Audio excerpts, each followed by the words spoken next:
Hi everyone, and welcome to round 6 of the Star City Games Invitational Qualifier Tournament Legacy portion in Doncaster, hosted by Metagames. On the left we have Matt Light, who's playing Esper Stoneblade, and on the right we have Bart Tomiczek, who is playing Jund. This seems like a bit of a format-defining matchup at the moment, Lee. Yep, it's basically the Jund deck went away from playing blue cards to playing the red cards because they were more efficient, whereas Stoneblade's just trying to really eke out every marginal card advantage it can with all of its spells. Now, in the Grand Prix before this tournament, Esper Stoneblade in fact took down that Grand Prix after a couple of fairly nice top decks, but it did seem like the Jund deck just looked dominant whenever it was on camera. Yeah, it's quite a powerful list, and I think Bart's list is basically that GP list. I mean, I know Matt's put a bit of work into the Esper Stoneblade's desk to make sure his Jund matchup's better, but he's coming to this tournament looking to outplay people as much as he can. Yep. Bart starting with Grim Lavaman, so probably not the best opening he could have in the Jund deck. What's he looking for, really, do you think, out of his opener? He's looking to fire off a turn 1 discard spell usually, but Grim's fine. He will fight Stoneforge Mystic quite happily. Notice Matt's left his fetch lands in play. He doesn't know which coloured mana he will perhaps need in 5 or 6 turns. Yeah. And he knows that Bart's playing Wasteland as well. And he'll be looking to get as much, free roll card advantage as he can. So if Bart has got a Wasteland, he can't target him now. Okay. Well, he can, but it's useless. I mean, it's actually, that's him to Torak from Bart, so Matt choosing to force of will that rather than take the risk. But what do you think of that situation? Because obviously, like forcing seen as almost hemming yourself anyway. Yeah, you do get to choose the cards, and I don't think he's ever going to use that second force of will anyway. Yeah. He's probably got these other cards. I imagine will be action, so to speak. Perhaps a Stoneforge, maybe a Snapcaster. I'm expecting probably Brainstorm at this point. That's a black sauce, so it's probably not Brainstorm. I know, it could just be an error. Very nice one, though. No, he's got Thoughtseize. He's just probably looking to hit a Bloodbraid Elf here or a Liliana, because this is the turn he has to play it on if he doesn't want Bart to lead to make a Liliana. So whereas he may have had that option from turn 1, it's probably not correct to play it, and there are 2 Wastelands in Bart's hand. That's a pretty ropey, hand there from Bart. We've got two Grim Lavaman, so Lightning Bolt and a Hymn. So it feels like a very sort of pressure light hand, that one. He probably kept it on the back of not knowing what Matt was playing. He kept it on Wasteland, and the Grim Lavamancer will then keep the creatures if any early pressures are applied down. And he's looking to basically just hit 4 mana and hopefully draw Bloodbraid Elf. Yeah. Hymn to Torak's quite a powerful interactive card on a turn 2 anyway. So he had a 1-drop and a 2-drop and some Wastelands to maybe tighten the screws. Seems fair. Matt making another basic there, knowing his role in this matchup. Yeah. I imagine we will not see a non-basic from Matt unless it's a fetch land, unless it's entirely necessary. Like if Bart does play a land that isn't Wasteland this turn and Matt needs to counterspell, he may get a white source, like a Tundra to do that with, so he can cast a spell on his next turn. Well, turn 4 is obviously the turn where Jace the Mind Sculptor becomes potentially an option as well for Matt. Yeah, and it would be reasonable on this board. Grim can fight it okay, I suppose, unless Matt just chooses to bounce it straight away. But knowing that Bart's got he took the Lightning Bolt with the Thoughtseize, didn't he? So with him taking the bolt, I do expect Matt to make a Jace next turn. Or perhaps a Snapcaster if that Grim Lavamancer's attacking. And this is one thing that I feel like, certainly in Legacy, there's a lot of being able to sort of read into what your opponent's hand is based on what they take from your hand with a discard spell or what they name with a Cabal Therapy or something like that. Yeah, just on the simplest of terms, if say a Jund player takes your removal spell, they've probably got some creatures in their hand. It seems like a really simple thing to think of, but when you're in the game, it's not always the easiest thing to pick up on. So Bart now has the full rainbow of lands in his deck. Well, he knows Esper Blade doesn't play Wasteland really. If it plays any, it plays maybe 1. Seems a bit greedy in a deck that needs as much mana as Stoneblade often does to play Wasteland. Again, making the error sometimes that what Stoneblade really wants to do, if it can't hit its that's Liliana. Right on time drawn off the top, I think. Yep. If Stoneblade can't make its blatant beginnings with Stoneforge Mystic, its game plan turns into Jace the Mind Sculptor. So you want to be making that 4th land, and playing Wasteland doesn't help you get there. Yep, that's good. I think Matt discarded a Lingering Souls, was that? I believe that is Lingering Souls. It's just off screen at the moment. There's a Caracas from that as well. So I believe that Matt will be more than likely dropping a Jace the Mind Sculptor here.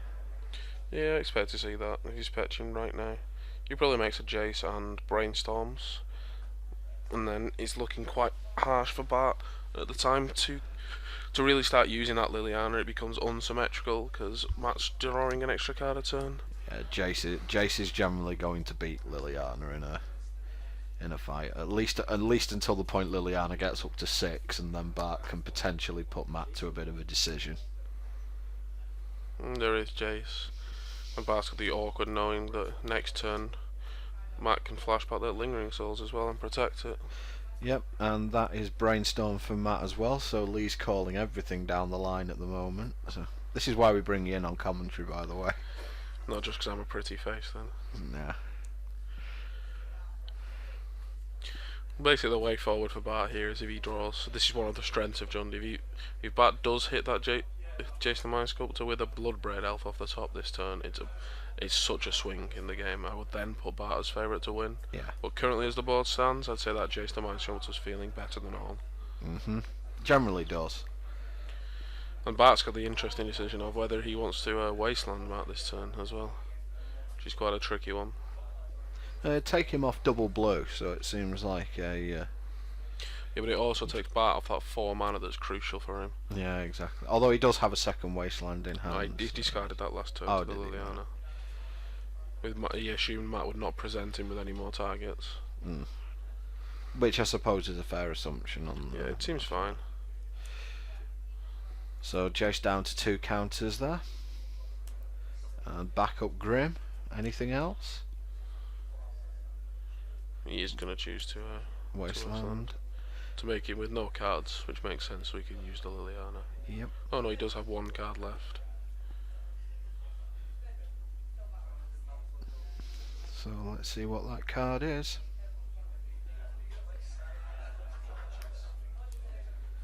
Matt discards Tundra, and I can't honestly see what that is. It looks gold, so I'm guessing... going to assume it's Abrupt Decay. Yeah. It's fairly safe to say I don't think it's Maelstrom Pulse or Bloodbraid Elf. Snapcaster Mage from Matt, and Swords on the Grim Lavamancer. It seemed like Matt couldn't do that quick enough. So I imagine, yep, he's going to bounce the Grim Lavamancer here, putting Jace down to 1. And as we discussed in round 1, there's certain things you don't want to be playing against, and that's with just a Liliana on the board against a Jace the Mind Sculptor. Yep. Back down comes the Grim Lavamancer. And Liliana is going to tick up to... That is going to be ticking up to 6, should Bart choose to activate it. He could look at killing the Snapcaster Mage as well, because next turn Matt is going to flash back that Lingering Souls, I'm pretty sure. Yep. So land from Bart, and yeah, he ticks Lily up to 6. You imagine that the next card on top of Matt's library is going to be the card he puts second card down with that Brainstorm. Yeah. Oh, and he is killing the Snapcaster Mage, so Lily is even further away from a potential ultimate now. Yeah, the issue was for Bart there, if he doesn't make Matt sacrifice, then Matt can just bounce the Grim and attack Liliana. Okay, Matt's chosen to Brainstorm there, so probably digging for an answer to that Grim Lavamancer. Feels like he's probably got a second Jace by now, or a Stoneforge Mystic.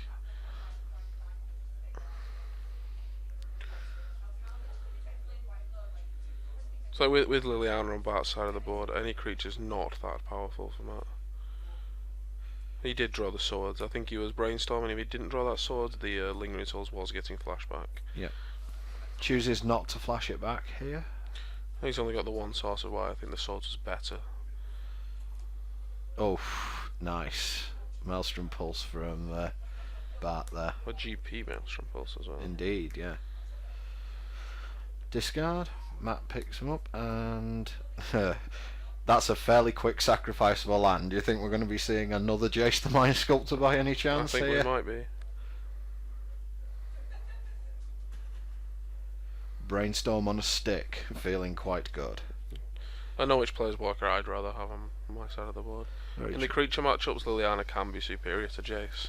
But in these kind of control-y, grindy matches, Jace the Mind Sculptor just casting multiple brainstorms is where you want to be, I think.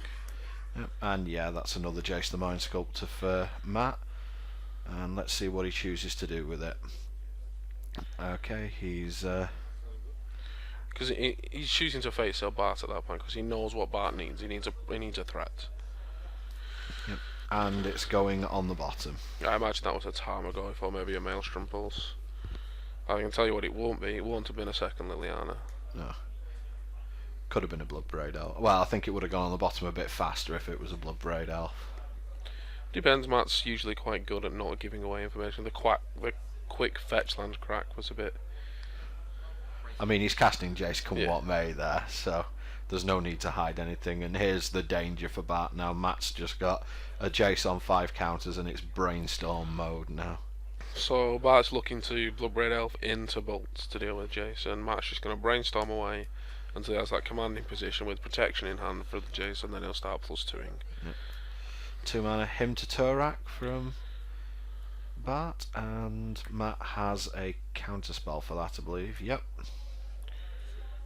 Straight up counterspell. And Liliana is now on 6 counters, so she can potentially put Matt to a decision next turn. The decision will probably be keep Jace the Mind Sculptor. Yeah. If he goes all lands and Jace, I'm not sure he will keep Jace the Mind Sculptor, but we'll have to see. Well, Matt brainstorming again, and let's see what he comes up with this time. He's tapping 3, and oh wow, that's Vindicate. I believe that is a one-off as well. It's quite a cheeky one off Matt there. Yeah, Deathrite Shaman. The one time it doesn't look very powerful at this point. Oh, and Matt had a batter skull he'd left on top as well though. Yeah. So this is looking very poor for the Jump player now, and unless Bart can find a Maelstrom Pulse very quickly before Matt untaps, it's I think that Batter Skull's going to take this. Yep, it should take it all the way to the end. Fetch land for Matt as well, just in case he fancies a shuffle off those brainstorms. I don't really see a line of getting Bart back in this game now. If he's not got a pulse here, then no, I just don't see it happening. Well, even if he does, he has to pulse either the Batter Skull or the Jace, and I think it is the Batter Skull. Yeah. And then he's still looking to Bloodbraid Elf into Lightning Bolt as well through whatever cards Matt stacked on top of his deck. And Matt also probably has access to Academy Ruins in his 60, do you think? Yeah, definitely. And he scoops them up. He knows when the writing's on the wall. It's a very important skill against these slower control decks. Okay, so Matt Light has taken game 1, and we will move to game 2.